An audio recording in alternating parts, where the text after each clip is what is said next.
So social scientists have had a lot to say about the crisis in our ability to disagree and the degradation of our climate of disagreement, not in academia, in the world, in America, in our communities, even in our families. So social scientists have had a lot to say about that. And it really comes down to, in a lot of the literature, an interesting trend that isn't very new. I remember in the late 1960s, I was a little kid, but I remember that the hippie generation had a motto: if it feels good, do it.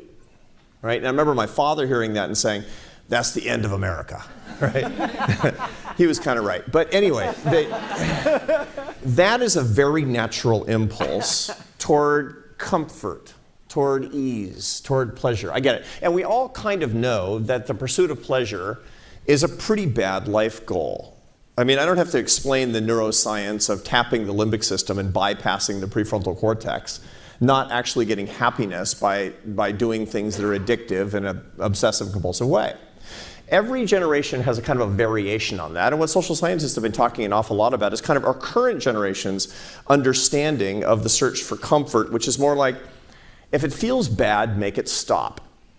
If I'm suffering, it's not good. If I'm feeling negative, if I'm experiencing negative emotions, something's wrong and broken, and it has to stop.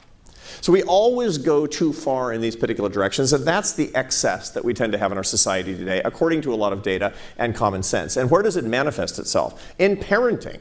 Where does it manifest itself? In our laws and in our schools, and it's no surprise that in our universities as well. They say, if there's something that's uncomfortable, that gives you affective pain, there's a little part of the brain, by the way, that processes affective pain. It's called the dorsal anterior cingulate cortex, for your information. And what it does is it throbs when somebody disagrees with you, when somebody tells you you're wrong, when somebody rejects you. There's a lot of research on this. The problem is that if you don't actually exercise that little organ in the limbic system of your brain, it gets weaker, not stronger. Just like if you don't go to the gym, you get weaker, not stronger. But, you know, newsflash, going to the gym isn't that fun. You know, doing cardio for 45 minutes all out is kind of a drag. You do it because it makes you stronger. You do it because it makes it more possible for you to engage in the kind of vigorous activity that's part of everyday life, and it ultimately improves your quality of life. Okay, so the idea that if it feels bad, make it stop, and in our intellectual life infects our universities, we're going to shy away from disagreement, and that's what we're doing, and we're getting really good at it. Any collection of people that's trying to avoid ideological disagreement, the first thing they're going to do is to put up gates. They're going to put up gates about what you can talk about. They're going to put up gates against people that have alternative points of view. You're going to get fewer and fewer instances in which people feel comfortable saying what they think when it's apart from the institutional norm, and we're not going to let people into our community who would do so in the first place. Does that sound familiar? Of course it does, because this is the crisis that we're having in academia today.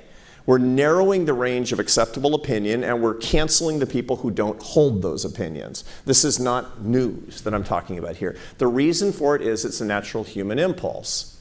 So what do you do if you find that you're searching for physical comfort because you don't want the discomfort that actually comes from vigorous exercise?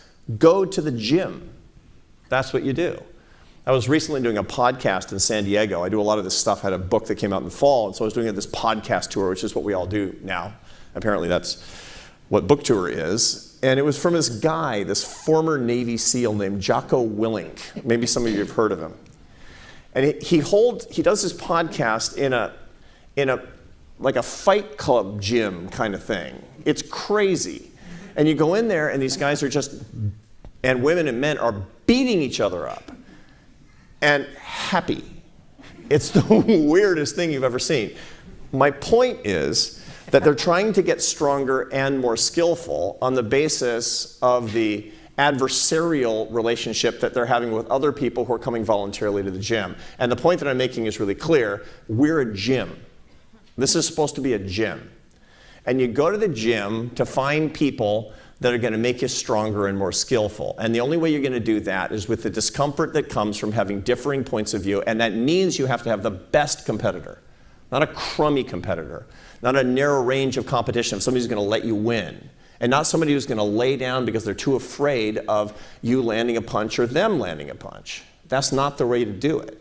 So if we actually see this as the way that we can be stronger, better, more skillful when we go out into the world, when we're in the public policy making process, and furthermore, we'll be smarter when somebody actually combats our point of view with their best point of view, and they're really informed, thinking in really, really different ways, that's when we win.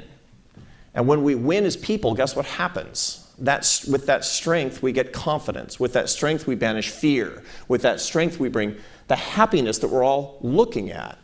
The campaign here is make Harvard happy again, I dare say. And the way to do that is by being more vigorous about the exercise that we're actually trying to bring, because fear is no way to run any sort of an institution, least of all ours.